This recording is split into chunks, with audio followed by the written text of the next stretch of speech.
साथियों नमस्कार।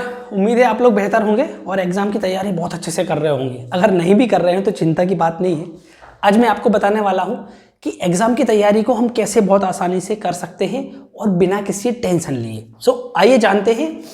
सबसे पहले हमको क्या करना है कि सिलेबस, जो भी सिलेबस है उसको उठाना है। पूरी किताबें, कॉपी जो भी आपके पास हैं, अपनी कॉपीज़ जो हैं उनको कंप्लीट नोट्स, आई होप कि आपके कंप्लीट हो गए होंगे, उन सभी नोट्स को आपको एक साथ रखना है। अभी मैं नोट्स कंप्लीट नहीं हुए तो उसकी चर्चा नहीं करूंगा क्योंकि ये समय उसको बात करने का नहीं है।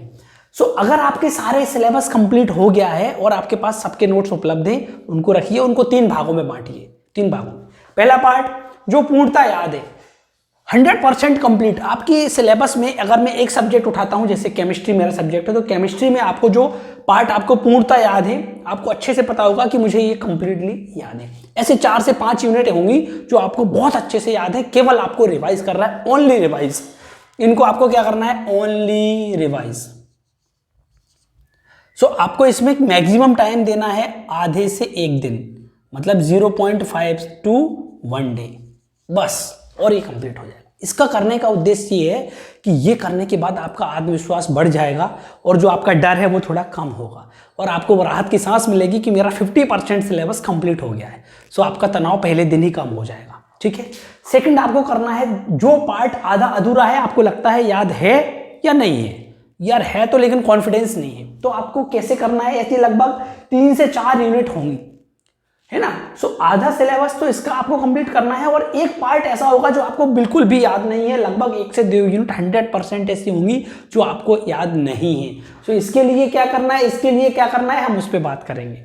इसमें भी वो ऐसे टॉपिक्स जो आपको अच्छे से याद है, सबसे पहले उसको कंप्लीट करिए ताकि आपका कॉन्फिडेंस ये हो जाएगा कि आप बहुत अच्छा कर पा रहे हैं। कभी भी जब आप अच्छे से याद कर लेते हैं और आपका सिलेबस कंप्लीट हो जाता है तो उसको खुशी से मनाइए, उसकी खुशी मनाइए, उसको आगे ले जाइए कि मुझे इतना याद हो चुका है यार, उसको हैप्पीनेस फील करिए उसकी। ठीक है। तो आपको बाकी पढ़ने में हल्कापन लगेगा और बाकी पे आप अच्छे से अटैक कर पाओगे, बाकी बचे हुए ऐसे टॉपिक्स पे जो आपको याद नहीं है।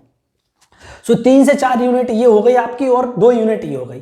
अब इसके लिए क्या करना है? इसके लिए तो आपको रिवाइज करना है। इसके लिए आपको ये करना है कि इसको एक बार रिवाइज करके फिर आपको लिख कर देखना है। क्या करना है? लिख कर, बिना देखे लिखना है। एक रफ कॉपी लीजिए, उस पर बिना देखे लिख के देखिए जो टॉपिक आप इजीली कर पा रहे हैं। इसके लिए आप 1 से 2 दिन डिसाइड करिए, 1 से 2 दिन, और इसको कंप्लीट करिए। इस पार्ट पे ज़्यादा जोर नहीं देना है अभी। ये आसानी से अगर हो रहा है तो ठीक है, नहीं हो रहा है कोई बात नहीं। इसके चक्कर में आपको 80% जो है वो खराब नहीं करना है। ये केवल 20% है या वो लेस देन 20%, तो इस पर ज़्यादा टेंशन नहीं लेना है। आपको काम करना है इन दोनों पे। इसके बारे में मैं अभी बात करूंगा। अब जब इतना आपका ये एक डाटा बन गया, आपने सेग्रीगेट कर लिया सबको अलग अलग कि ऐसा ऐसा ऐसा ऐसा करना है, और अब आपको सबसे पहला काम करना है डायग्राम बनाना। पहला काम, सबसे महत्वपूर्ण, ये आपके सिलेबस को, इसको और इसको आराम से कंप्लीट कर देगा। देखो, डायग्राम बनाने से क्या होता है? एक तो आपका जो कॉन्फिडेंस है वो आ जाता है। दूसरा, जब आपकी कॉपी चेक होती है और डायग्राम बना हुआ है, आपको 50% नंबर, मोर देन 50% तो उस डायग्राम पे ही मिल जाते हैं। इस टॉपिक के और इस टॉपिक के जो कंप्लीट नहीं है, इस टॉपिक के आपको केवल डायग्राम बनाना है अगर है तो, और इसको तो बनाना ही है। इन दोनों की आपको डायग्राम बार बार बना के देखना है। कम से कम एक डायग्राम को 3 बार बनाइए। इसके लिए आपको मन लगाने की भी जरूरत नहीं है, टेंशन लेने की भी जरूरत नहीं है। कहीं भी आराम से धूप में जाके बैठिए और डायग्राम बनाइए, 1 बार 2 बार 3 बार, मिनिमम 3 टाइम्स। ये सिलेबस आपको बहुत छोटा लगने लगेगा। अब आते हैं कि जब आप पढ़ाई करने बैठ रहे हैं तो रेगुलर 5 से 6 घंटे ना बैठें।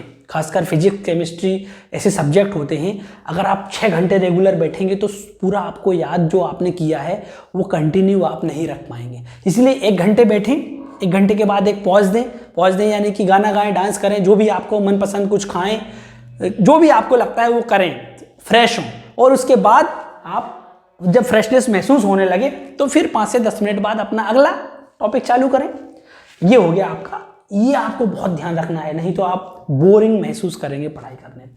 तीसरा, ये सब करने के बाद अगर आपको लग रहा है कि यार मेरा टॉपिक लगभग कंप्लीट हो चुका है, मजा आ गया यार, अब तो लगभग अब तो मेरा सारा काम हो जाएगा। तो इसको फील करके और फिर अपने दोस्तों को, भाई बहन या किसी भी ऐसे पर्सन को जो आपके कांटेक्ट में है उसको शेयर करना है, उसको बताना है, उसको समझाना है। क्योंकि अगर कोई टॉपिक आपको बहुत अच्छे से आ गया है तो आप उसको दूसरे को भी बहुत अच्छे से समझा सकते हो। और आपको कोई टॉपिक समझ में आया या नहीं आया ये भी कंफर्म हो जाता है। सो ये कंफर्मेशन टेस्ट है। अगर कोई टॉपिक आपको बहुत अच्छे से समझ में आ गया तो आप दूसरे को पढ़ाइए, उसको समझाइए, दोनों का फायदा होगा, आपका भी और आपके साथी का भी, वो भी आपको थैंक यू बोलेगा। सो ये आपको छोटा सा काम करना है। इससे संबंधित एक समस्या आपको जा सकती है। कुछ ऐसे टॉपिक्स हैं जो आपको समझ में नहीं आए होंगे, हो सकता है कुछ ऐसे टॉपिक हों आपके सब्जेक्ट में जो जब आपके टीचर ने पढ़ाए तब क्लियर नहीं हुए थे। सो आपको अभी उसको गूगल की हेल्प लेना है, यूट्यूब की हेल्प लेना है। अगर आपको लगता है कुछ ऐसे टॉपिक्स हैं, जैसे इस वीडियो के बाद मैं उन टॉपिक्स पे काम करने वाला हूं, जैसे 11th में केमिस्ट्री में अगर मैं बात करूं तो मोलैरिटी है, मोलैलिटी है, नॉर्मेलिटी है, शील्डिंग इफेक्ट है, या फिर कुछ ऐसे टॉपिक्स हैं जो बच्चों को इजीली, नोमेनक्लेचर है ऑर्गेनिक केमिस्ट्री में। सो उन टॉपिक्स को मैं अभी कवर करूंगा इस वीडियो के जस्ट बाद, ताकि आपको रेगुलर हर दिन एक या दो वीडियो, एक वीडियो मिनिमम आपको नया मिलता रहे, जिससे आपके क्रिटिकल जो टॉपिक्स हैं वो आपको आसानी से समझ में आए। आई होप आपको इससे थोड़ी बहुत हेल्प मिलेगी। अगर आपको ऐसे टॉपिक्स कोई हैं जिस पे बहुत ज़्यादा दिक्कत होती है तो आप मुझे कमेंट करिए, हम आपको उसको भी कवर कराएंगे। सो मिलते हैं नेक्स्ट वीडियो में, तब तक के लिए नमस्कार।